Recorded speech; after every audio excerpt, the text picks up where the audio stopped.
You wake up before the sun does. Not because an alarm told you to. Not because a meeting is in 40 minutes. You wake up because something shifted in the air, a sound, a smell, a change in temperature your nervous system registered before your conscious mind did. You open your eyes. The fire from last night is still breathing, barely.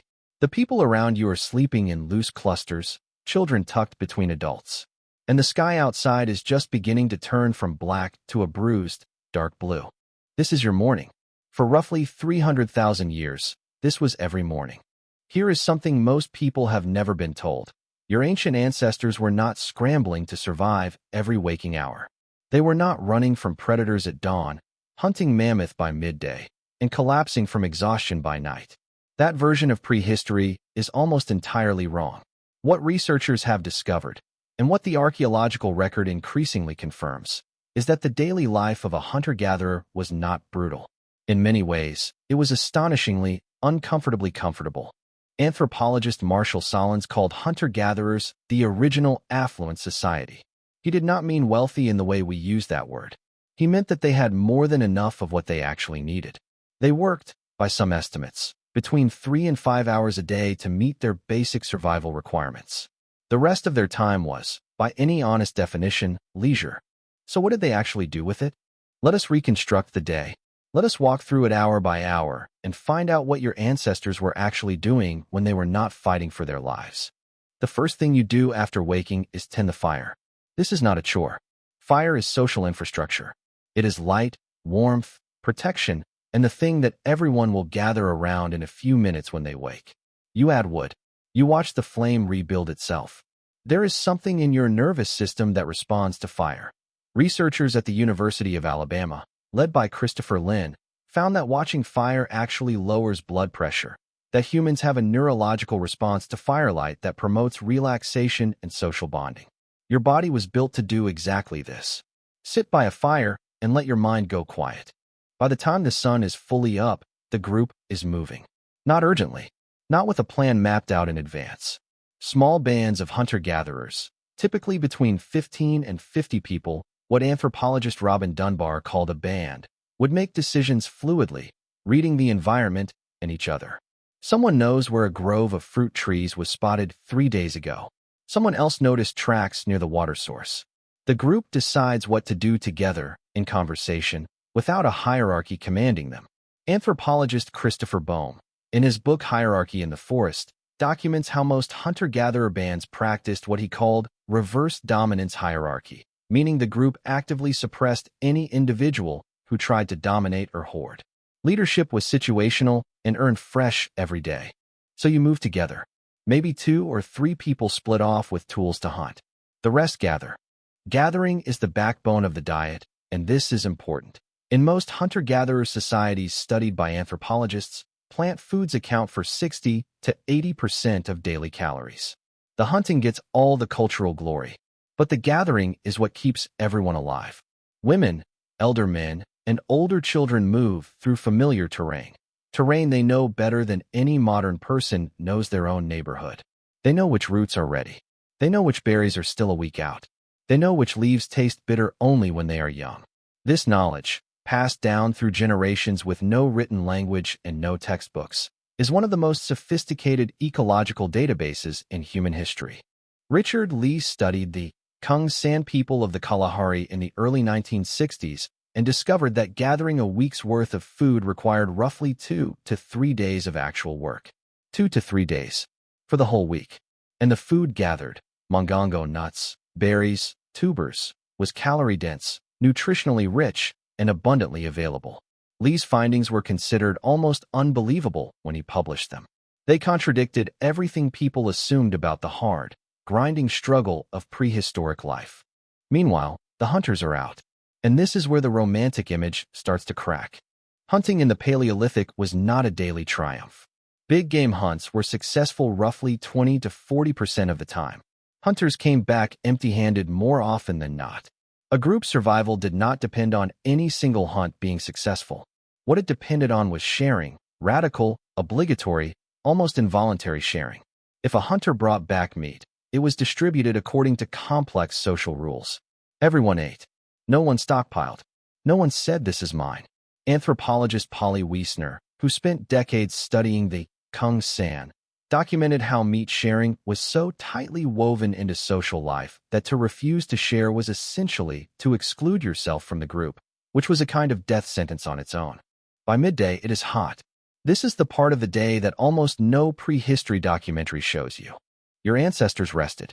In tropical and subtropical climates, where most of early Homo sapiens evolved, the midday heat made activity dangerous and inefficient. So people stopped. They sheltered. They napped. They groomed each other. Physical grooming, picking out debris, inspecting skin, which released oxytocin and reinforced social bonds in the same way conversation does for us today. Jerome Siegel, a sleep researcher at UCLA, studied 3 traditional societies, the Hadza of Tanzania, the Kung San, and the Tsimane of Bolivia, and found that none of them slept in one long continuous block the way modern people are told they should. They napped. They rested in fragments. They closed their eyes in the afternoon heat and opened them again without any guilt about productivity. The afternoon brought more gathering, more processing. Preparing food took time.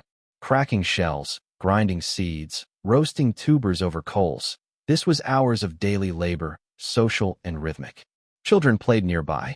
Elders offered commentary or instruction. Tools were repaired. Weapons were checked. Skins were scraped and softened if the group needed covering. James Sussman, an anthropologist who spent years living among the Jew/Hoansi Bushmen of Namibia, described afternoons in camp as something close to village square culture. People sat together. They talked. They argued, sometimes bitterly. They told stories. They laughed. They negotiated relationships. And they played. Adults played games the same way children did, without embarrassment, because play was not something you grew out of. It was a technology for keeping the group cohesive and mentally sharp. Then the sun begins to drop. And this is when things get interesting. The fire is rebuilt as darkness comes. And the firelight changes everything. Polly Wiesner analyzed recordings of Kung San conversations across different times of day and found something striking. During the daytime, conversations were almost entirely practical: food, logistics, complaints, economic concerns. But after dark, around the fire, the content shifted completely. Storytelling surged. People talked about the past and the future, about other groups, about the behavior of the animals, about the strange and the sacred. They talked about what it meant to be alive. Firelight conversations, Wiesner argued, were the crucible where what we now call culture, religion, and shared identity were forged. You did not spend your evenings staring at a screen. You stared into fire and told stories with the people you loved. And those stories were not entertainment in the way we use the word. They were memory systems. They were moral instruction.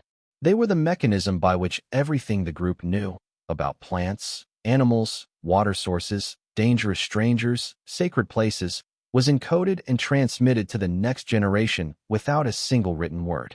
Dancing came too, most likely. Music. Ritual. The oldest known musical instruments, bone flutes found at Geisenklostral Cave in Germany, dating back over 40,000 years, tell us that your ancestors made music regularly and deliberately. The oldest known cave paintings at Chauvet Cave in France, nearly 36,000 years old, suggest that art was not a hobby. It was practice. It was a way of thinking. And then, eventually, you slept. Not alone. Not in silence. Not in a dark room, sealed from everything. You slept next to other bodies, with the fire still warm, with the sounds of the night pressing in from outside. You slept lightly, in phases, your nervous system never fully disengaging from the world around you. And you would wake before the alarm that does not exist, when your body decided the night was done. Here is the thing nobody tells you about the agricultural revolution, which began roughly 12,000 years ago. It is considered progress, and in many ways it was. But it was also, as Jared Diamond famously put it, the worst mistake in the history of the human race. Skeletal remains from the transition period, studied extensively by paleopathologist Clark Spencer Larson, show that early farmers were shorter than hunter-gatherers, had worse teeth, more signs of nutritional deficiency, more evidence of infectious disease, and shorter lifespans. They worked longer hours for less reliable food. They stayed in one place, and that place slowly wore out. The inequality that defines almost all of recorded history, The gap between those who own the food and those who do not began the moment someone decided to own land. For 300,000 years before that, no one owned anything, and somehow they did not suffer for it. So when you wake up tomorrow morning before your alarm, when your body pulls itself out of sleep a few minutes before the phone buzzes, do not be annoyed. That is not a malfunction. That is a 300,000-year-old system doing exactly what it was built to do. You were not designed to be productive from the first second. You were designed to tend the fire first, to look around at the people near you, to let the world come into focus slowly before you decided what the day needed. You wake up before the sun does. And for most of human history, that was enough.